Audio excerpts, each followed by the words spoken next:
Members of the far-right Proud Boys were seen by Washington Post reporter Isaac Arnsdorf outside former President Trump's rally in Wilmington, North Carolina on Saturday. The rally ended up being canceled for bad weather, but their presence was a sign of some of the extremist and violent individuals who still support the former president.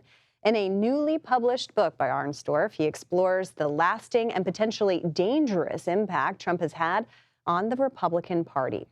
Finish What We Started, the MAGA movement's ground war to end democracy, examines the origins, evolution, and future of the Make America Great Again movement. And Isaac joins us now on set. Great to see you. Thank you so much. And congratulations on the book. We both have copies here. So let's start by talking about Saturday. What did you see, and what does this say about the larger movement you've been following for so long?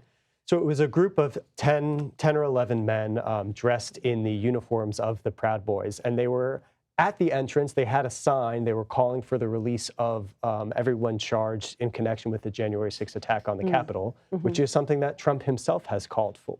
I did not see them go inside. Officers on scene told me that they were aware of their presence. But when I asked the campaign, are they welcome here? The answer was, quote, "We don't comment on stupid."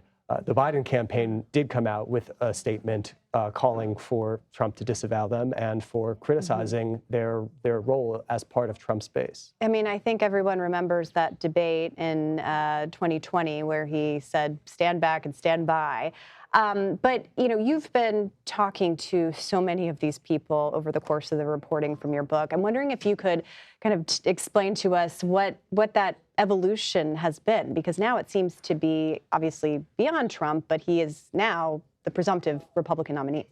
Yeah, I mean, the book is really not about Proud Boys and Oath Keepers. It's about regular Americans who do not think about themselves as extremists or radicals, but who have gone through a transformation as a lot of ideas that were considered extreme in the past have been sort of mainstreamed and popularized over all the tumult of the past few years and Trump's rhetoric. And so it was a period of studying sort of how that transformation happened and where that leaves us, where that has become the consensus for one of the two major parties. Yeah, I mean, that's kind of fascinating to me, too, because, and you start off by talking about the 2022 midterm election and the losses that Trump had, but then this kind of strategy of sorts that supporters of his had to really kind of get at the most kind of fundamental level of politics.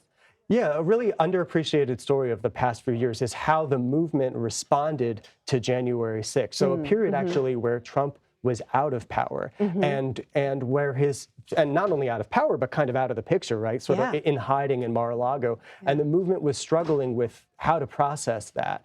And the answer that they came to, and Steve Bannon had a big role in popularizing this, was that the reason that Trump failed to stay in power on January 6th was because of a few uncooperative members of his own party. And there's actually a lot of truth to that if you think about who stood up to Trump and stopped him.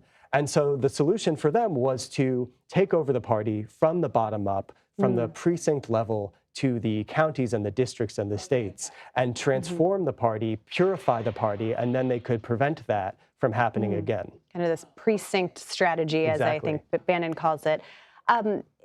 Take us forward to a hypothetical in which Trump is president again.